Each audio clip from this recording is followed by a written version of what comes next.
கோரிக்கைகளை வலியுறுத்தி சென்னையில் தொடர்ந்து போராட்டம் நடத்தி வரும் பார்வை மாற்றுத்திறனாளிகளை போரூரில் சாலை மறியலில் ஈடுபட்டனர். அவர்களை விடிய அரசின் காவல்துறை வலுக்கட்டாயமாக கைது செய்தது. இது தொடர்பான கூடுதல் தகவல்களை தலைமை செய்தியாளர் ஜெயக்குமார் வழங்க கேட்கலாம். வணக்கம் ஜெயக்குமார், மாற்றுத்திறனாளிகள் கைது செய்யப்பட்டதற்கான காரணம் என்ன? அவர்களின் கோரிக்கை என்னவாக இருக்கிறது? விவரங்களை பதிவு செய்யலாம்.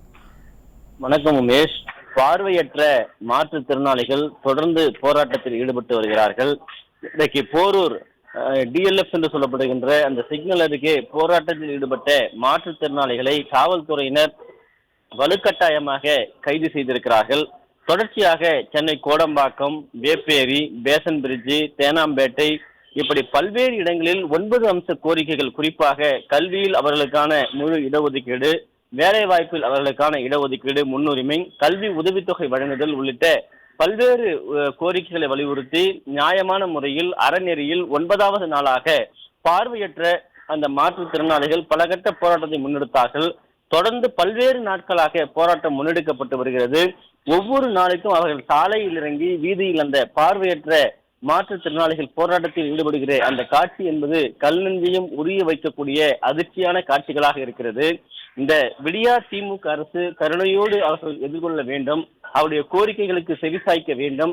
அவர்களை கோரிக்கையை நிறைவேற்ற வேண்டும். இல்லை என்றாலும் கூட முறையாக அழைத்து அவர்களை பேச வேண்டும்.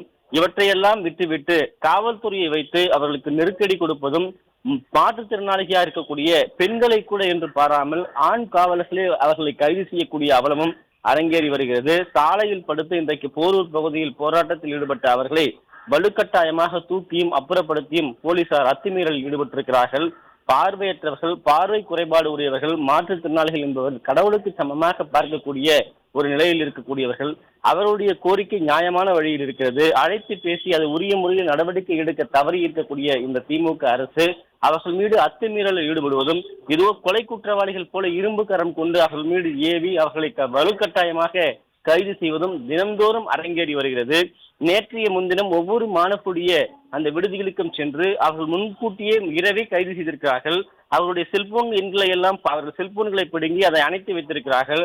அவருடைய உறவினர்கள், பெற்றோர்கள் என யாருமே தொடர்பு கொள்ள முடியாத ஒரு சூழ்நிலைக்கு தள்ளப்பட்டிருக்கிறார்கள். அதே போன்று வாடகை வீடுகளில் இருக்கக்கூடிய மாற்றுத்திறனாளிகளை அந்த வீட்டு உரிமையாளரிடம் நீங்கள் ஏன் இவர்களுக்கு வாடகை வீடு தருகிறீர்கள் என்று நெருக்கடி கொடுக்கப்பட்டிருக்கிறது. இது எல்லாம் எப்படிப்பட்ட ஒரு ஜனநாயகத்தினுடைய அணுகுமுறை என்பதை இந்த விடியா திமுக அரசு எதிர்கட்சியாக இருந்தபோது ஒரு மாதிரியும், தற்போது ஆளும் கட்சியாக இருக்கிற போது ஒரு மாதிரியும், நிறமாறும் பச்சோந்தித்தனத்தில் இருந்து இவர்களுடைய உண்மையான நிலைப்பாடு என்னவென்று மாற்றுத்திறனாளிகள் கேள்வி எழுப்பியிருக்கிறார்கள். நியாயமான தங்களுடைய அறநெறி போராட்டத்திற்கு தமிழக அரசு கொடுத்திருக்கக்கூடிய இந்த பரிசுக்கு எதிர்வரக்கூடிய நாடாளுமன்ற தேர்தலில் பார்வையற்ற மாற்றுத்திறனாளிகளுடைய குரல் என்பது கண்டிப்பாக அவர்களுக்கு நாங்களுடைய முகத்திரியை கிழிப்போம் என்று வேதனையோடு அவர்கள் பதிவு செய்திருக்கிறார்கள்.